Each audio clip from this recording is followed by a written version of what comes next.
There is a truth most people feel but almost never say out loud. Someone can be losing control over their feelings for you while standing right in front of you, acting normal, speaking calmly, pretending nothing is happening. But silence does not mean peace. Sometimes silence is pressure. Sometimes it is a storm with no sound. And if you have felt that strange shift in someone's energy, that pause before they speak, that look that stays a second too long, you are probably not imagining it. Something is happening under the surface, something strong, something they are trying to hold down with every bit of control they have left. Stay with me, because this gets deeper fast. What looks like distance can actually be attachment. What looks like coldness can actually be fear. What looks like mixed signals can be an emotional fight they do not know how to win. They want to stay composed. They want to look unaffected. They want to keep their balance. But the more they try to shut it down, the more it starts to leak through the cracks, in their tone, in their timing, in the way they react to your presence and your absence. And once those cracks begin to show, things do not stay small for long. They build, they intensify, they become impossible to hide forever. And when that hidden pressure finally reaches its limit, nothing between you stays the same. What you are seeing is not simple attraction, it is conflict, a private war between control and desire. One side of them wants to stay logical, measured, untouched. The other side is already pulled in, already affected, already imagining more than they would ever admit. These two sides do not live together peacefully, they collide. That is why they move closer and then suddenly back away. That is why their attention can feel intense one day and absent the next. That is why their words may sound casual, while their energy says something much heavier. Most people read this the wrong way. They think inconsistency means low interest. But often the opposite is true. Sometimes inconsistency means the feelings are so strong that the person cannot carry them in a smooth or stable way. They become divided. Part of them wants contact. Part of them wants escape. Part of them wants to say everything. Part of them wants to disappear before anything real can be exposed. Watch carefully. The push and pull is not random. It comes from overload. Emotional overload, the kind that makes a person act out of sync with themselves, the kind that turns simple moments into loaded ones, the kind that makes even a short exchange feel heavier than it should. If you have ever felt that someone is trying too hard to look unaffected around you, that is often the sign. Real indifference does not require effort. If they are managing themselves, correcting themselves, pulling back after leaning in, then something inside them is already activated.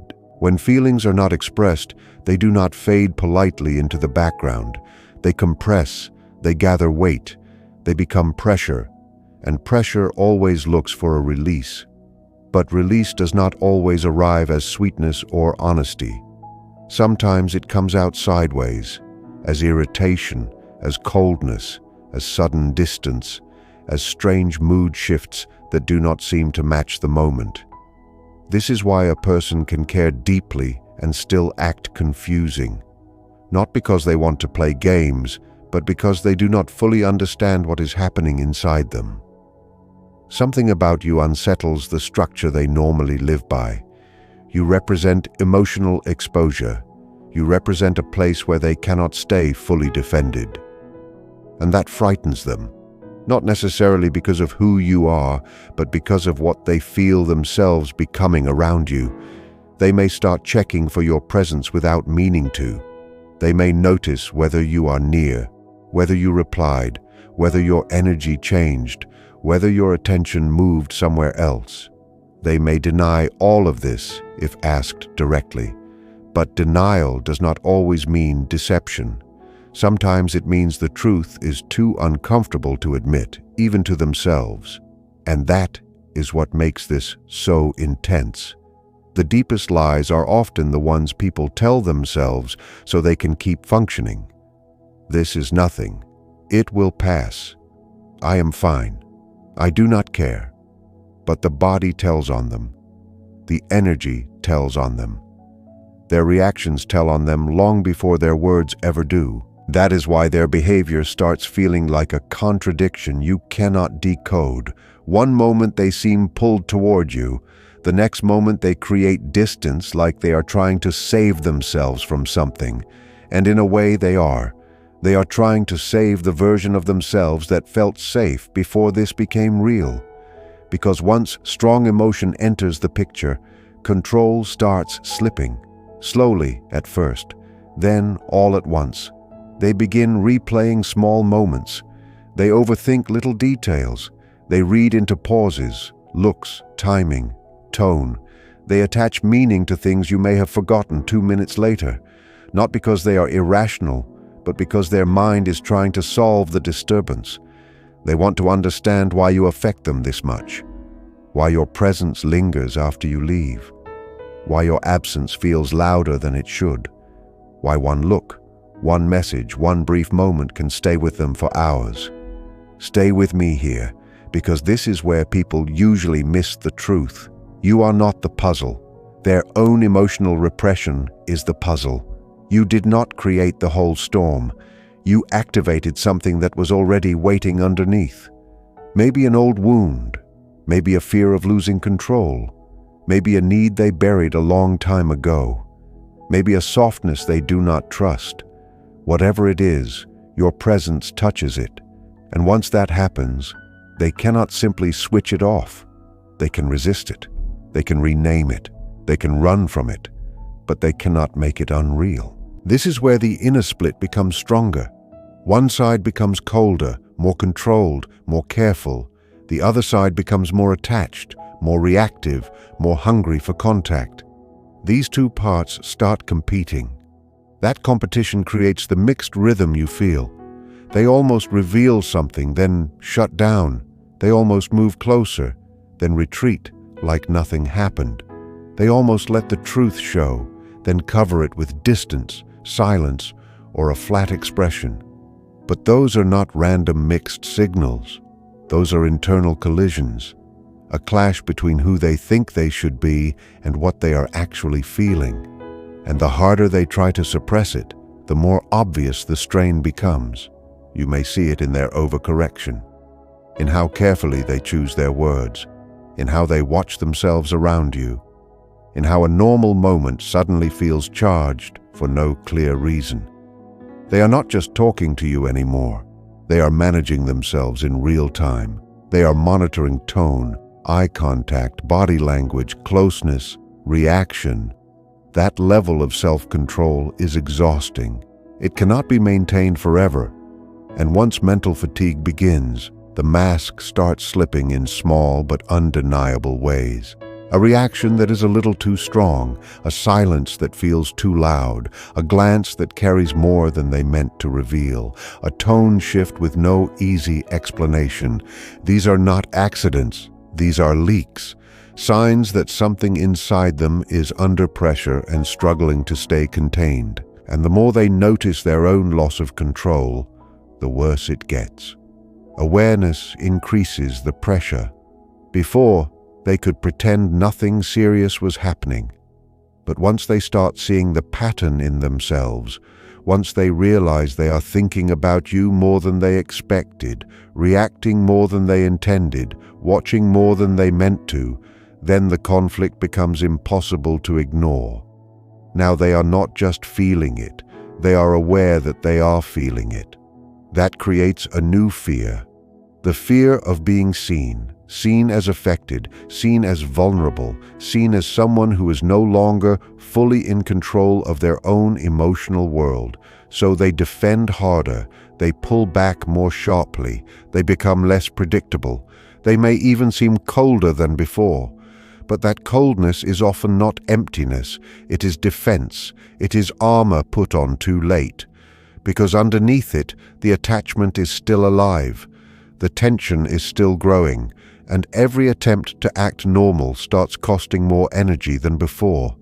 This is why their behavior becomes unstable, not because the feeling is weak, but because it is strong enough to disrupt their usual balance. Keep watching, because this next part matters. When a person truly does not care, they do not need to constantly regain control. They do not need to rehearse indifference. They do not need distance to stay steady. If they keep stepping back to restore themselves, it means something in them is already too activated to feel neutral. Distance in situations like this does not always calm the feeling. Sometimes it sharpens it. Because absence does not erase emotional imprint, it often makes the mind face what it was trying to avoid. When you are not there, they cannot use distraction as easily. They cannot manage the moment in real time. They are left alone with memory, imagination, and emotional residue. And that is where things deepen. You stop being just a person in front of them. You become a psychological presence. You appear in thoughts they did not invite. You interrupt focus when nothing around them should remind them of you. You return in random flashes, in quiet moments, in late hours, in empty spaces. That is how resistance turns into fixation. The mind tracks what it cannot resolve. What it tracks repeatedly, it strengthens. And what it strengthens begins to take up more space.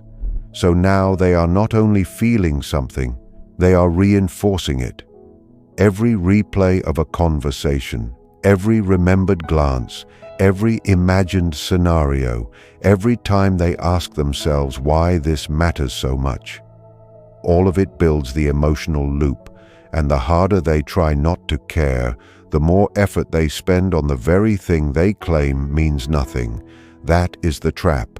Effort is evidence. Attention is evidence. If they truly felt nothing, there would be no internal struggle, no repeated checking, no quiet frustration, no restless emotional charge. But there is, and that charge grows in silence long before it ever becomes visible in words. Soon the conflict stops being private in a clean way. It starts showing up in behavior more openly. Their attention sharpens when you are near, then turns distant the moment they realize it is visible. They may start contact and then hesitate right after. They may lean in with their energy while their actions pull back. One part of them wants closeness. Another part panics at what closeness might expose. This is not confusion about you as much as it is confusion about themselves in relation to you. That is why even simple interactions start feeling significant, heavy, charged, not casual anymore. Every word has weight, every pause has implication, every glance feels like it carries a question they are not ready to answer. And that becomes exhausting, because now they are not just experiencing emotion. They are silently managing it in every exchange. They are trying not to show too much, trying not to react too fast, trying not to let you see the real depth of the effect. But emotions that are managed instead of expressed do not settle. They accumulate, and accumulation leads to overflow. This is the part many people sense but cannot name. The composure starts to crack. Not dramatically at first, just enough to notice. A delayed response with too much feeling in it. A reaction that arrives before their mask does. A presence around you that feels more intentional than they can explain. The body often tells the truth first. The timing tells it. The energy tells it. The nervous system tells it. Long before the person is ready to speak plainly, their behavior starts revealing what their pride is still trying to hide. As this goes on, they begin living in a loop. Feelings rise, suppression rises, pressure rises, behavior becomes more unstable, awareness rises, then suppression rises again. It tightens, and every cycle makes escape harder, because now even acting normal takes work. And anything that takes work all the time will eventually wear a person down. Defenses fatigue, the mind gets tired, control weakens. Not in one dramatic collapse, but in a series of small failures. That is when honesty starts slipping out sideways. Not always through direct confession, but through prioritizing you without clear reason. through reacting faster than they can censor, through showing emotional preference before they have chosen to admit it. At this point, their deeper mind is starting to lead more than their surface self. And the deeper mind does not care much about timing, social polish, or appearing composed. It wants expression, relief, balance. It pushes them toward the very thing they are resisting. That is why the tension around you can feel so real, even in silence.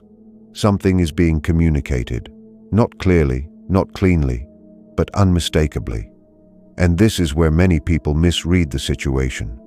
They assume inconsistency means lack of feeling, but extreme inconsistency often means the opposite. Too much feeling, too much internal engagement, too much effort spent trying to control what no longer fits neatly inside conscious rules. When the inner balance is slipping, the outer behavior always starts to wobble. The strangest part is that they may begin to question themselves more than they question you. Why am I reacting like this? Why does this person stay in my mind? Why can I not move on from something I have not even admitted? These questions do not bring peace. They bring more pressure, because attention feeds emotion. The more they study the feeling, the more alive it becomes. The more they analyze the connection, the more power they give it. They may try to explain it away, call it temporary, call it stress, call it coincidence, call it boredom, but the emotional evidence keeps returning, and it keeps contradicting those explanations. That contradiction creates dissonance, a gap between what they want to believe and what they are actually experiencing. And the mind cannot carry that gap forever without strain. Sooner or later, something has to change. Either they keep repressing and become more fractured, or they begin accepting what is there. But before acceptance comes, there is usually one final phase, a phase where pretending becomes harder than admitting, where silence takes more effort than truth, where distance no longer feels protective, only painful. This is the turning point. The moment they realize the feeling is not passing, it is staying. It is shaping their mood, their attention, their choices. It is no longer a passing reaction. It has become part of their inner world. And once something reaches that depth, it stops being optional. It becomes something that must be faced one way or another. That is why you may start to see more obvious patterns. Their attention becomes harder to hide. Their reactions become less filtered. Their presence around you becomes more intentional, even when they still pretend it is casual. Avoidance itself begins exposing the truth, because avoidance now takes effort. And effort always leaves traces. The most important shift is not just in what they do, it is in what they know. They know now. They know this affects them. They know they are not neutral. They know the old story they told themselves no longer matches reality. That awareness changes everything. Because once someone knows what they feel, even if they hate it, they cannot go back to not knowing. They can only choose their response. Move closer and risk vulnerability. Stay distant and feel the absence more deeply. Ignore it and let the pressure build. None of those options feel easy, which is why they often stay suspended in between. But staying in between is not peaceful. It is its own form of tension, a suspended state, a hanging emotional gravity pulling them in opposite directions at once. Over time, that tension starts shaping them. It alters priorities. It redirects attention. It influences choices in subtle but serious ways. Without even planning it, they begin organizing part of their inner life around you, not because they decided to, because their deeper emotional system already did. And once that system assigns importance, it is not easily reversed. So even when they try to move on, something keeps pulling them back. A memory, a phrase, a look, a small moment that should have faded but did not. Every return strengthens the path. What the mind visits repeatedly becomes easier to access again. What becomes easier to access becomes harder to ignore. This is how a feeling deepens without any grand event. Quiet repetition, internal return, emotional reinforcement, and slowly, realization begins arriving in fragments. I think about this person too much. I react differently when they are near. This is affecting me more than I can justify. These moments are uncomfortable because they break the illusion of control. So the ego resists. It tries to rationalize. It tries to rename the experience so it feels smaller and safer. But at this stage, repression is weak medicine. It no longer removes the feeling. It only delays the moment of truth. Because the feeling keeps resurfacing in tone, in timing, in attention, in emotional charge, in the way their whole presence shifts around you, and eventually, denial becomes heavier than acceptance. Pretending starts costing too much. That is the psychological breaking point. Not the moment they first felt something, but the moment they can no longer honestly deny it. Once that happens, the entire dynamic changes. Because resistance was the wall, and when the wall weakens, what was held back starts moving more freely. Then, the energy changes in a way that is hard to miss. What was once buried starts becoming visible. Not perfectly, not all at once, but enough that the truth begins standing in the room between you. The hidden feeling becomes less hidden. The guarded reaction becomes less controlled. The connection stops feeling hypothetical and starts feeling undeniable. They may still not speak with total clarity right away, but their actions carry more honesty than before. Their presence has less disguise. Their responses have less delay between feeling and expression. They stop looking like someone barely touched by the situation and start looking like someone who has been deeply changed by it. Because they have. They were never just slightly affected. They were affected enough to lose internal balance, affected enough to question themselves, affected enough to feel their old sense of control shake under pressure. And when a person reaches that point, they cannot simply return to the earlier version of themselves. Something has already shifted, something irreversible.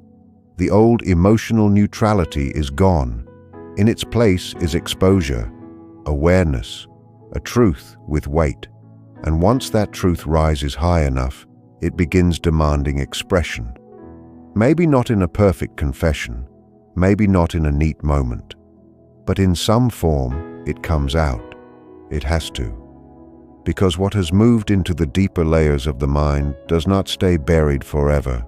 It seeks light, it seeks form, it seeks release. So if you have been feeling that invisible tension, that strange mix of closeness and distance, warmth and withdrawal, calm words and restless energy, trust what you are sensing.